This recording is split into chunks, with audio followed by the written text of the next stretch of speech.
Quelle équipe possède le meilleur milieu de terrain du monde? Apparemment, ça fait beaucoup débat en ce moment sur les réseaux. Donc je vais vous donner mon classement 100% objectif. Parce que je le répète, contrairement aux autres, je supporte aucune équipe. En dernière position, c'est évidemment le milieu du Real Madrid. C'est très en dessous des 5 autres milieux. En 5e position, je suis désolé, mais c'est le milieu de terrain du PSG.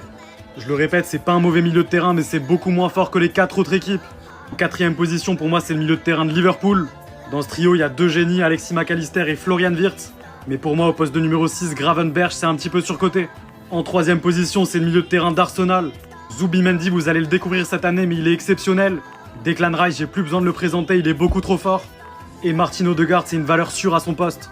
En 2e position, c'est le milieu de terrain de Manchester City. Pour moi, Ryan Cherki, c'est le joueur le plus faible de tous les joueurs de la liste. Mais le numéro 6 de cette équipe est tellement fort que vous pouvez mettre n'importe quel joueur à côté de lui, ce sera quand même le 2e meilleur milieu de terrain du monde. Et en première position, c'est une surprise pour personne, c'est évidemment le milieu de terrain du FC Barcelone. Frenkie de Jong, personne n'en parle, mais il a retrouvé son meilleur niveau. Et à côté de lui, il y a surtout le magicien Pedri. Vous verrez qu'à l'issue de sa carrière, on dira que c'est le meilleur joueur de tous les temps à son poste.